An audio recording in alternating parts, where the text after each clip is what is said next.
Well, animals don't have the anti-nutrients. Animals are animals. All animals basically have fleshy tissue that's made of amino acids, fatty acids, and cholesterol. Every single animal, the old animals and the current animals, still have the same sort of flesh. They just have a different digestive system. That's the only difference between them. Some may be, hindgut fermenters, some may be, multi-chamber fermenters, or have different approaches, the way they extract their nutrients. But fundamentally, at the end, what are they getting? Short-chain fatty acids, which is a saturated fat, and they're also getting a whole lot of small organisms, which they absorb in the final acidic chamber or the acidic stomach, which they regurgitate up or reconsume to basically extract more stuff through that stomach system. So, where they like gorillas eat their feces and stuff like that, this sort of stuff. So they ferment it first, and then they'll re-eat it after they've fermented it in their basically cecum, which is our appendix, because it's shrunk in that regard. So they have other mechanisms and other reasons why they do what they do and all that. But an animal is not the same as a plant. A plant has got anti-nutrients. A plant has got, compounds that we needed to domesticate those compounds out of the plant to make it editable, so it wouldn't actually kill us or make us sick.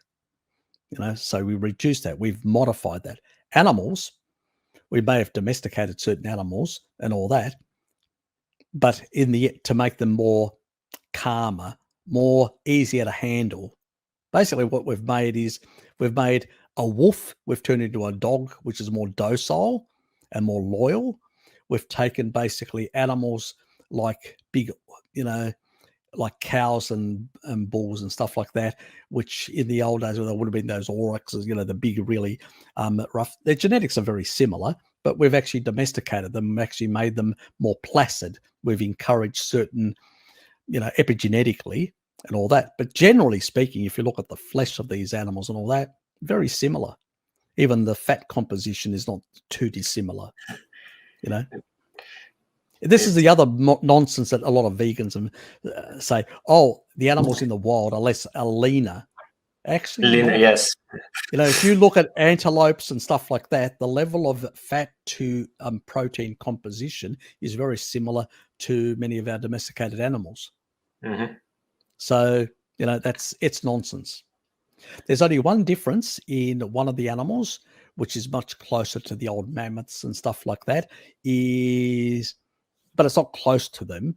It's sort of somewhere in between, like a halfway house, and that's with certain type of Middle Eastern type of sheep that have that big hind back part behind their back part of their tail, where there's those big fat stores, where they've got bigger fat stores and stuff like that, and all that. They're the biblical people in that area. Maybe they knew something. Yes, to basically have much more fattier animals and stuff like that.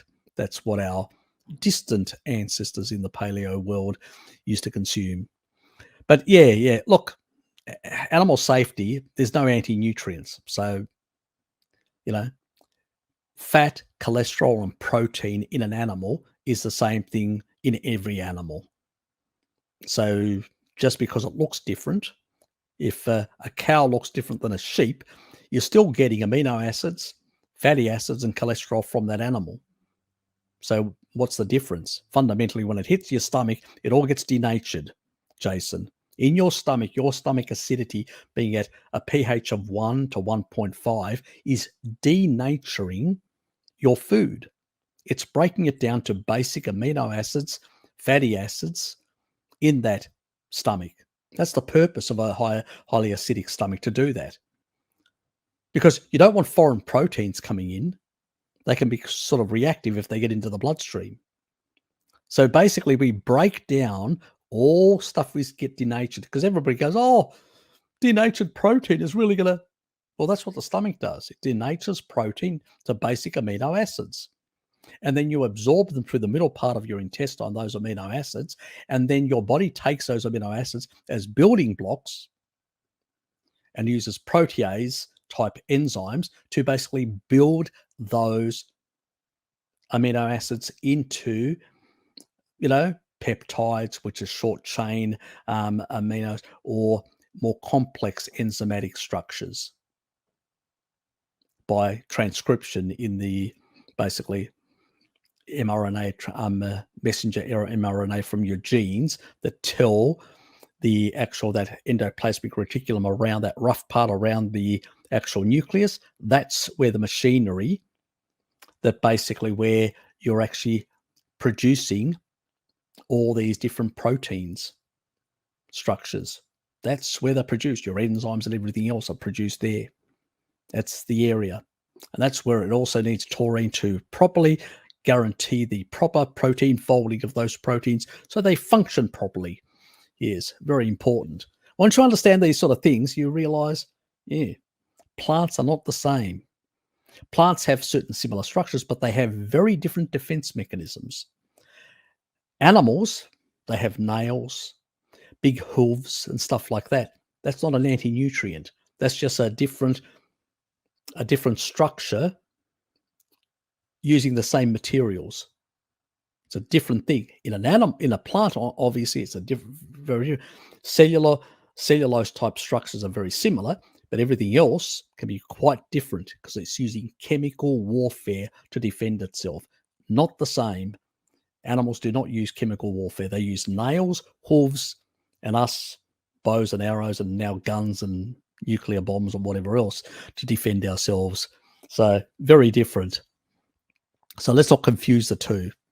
So no, animals, it doesn't matter how they evolve, they'll always be food that will provide us protein, fat, and cholesterol and other micronutrients. So with no anti-nutrients.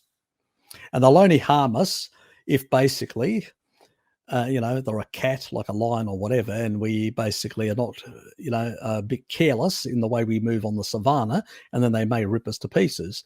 But otherwise, it's not going to be their flesh that's going to cause the problem, but their claws. Yes, so we have to be careful about this sort of nonsense that people come up with. Oh, that's not ancestral. Well, no, flesh is flesh. Let's put it that way.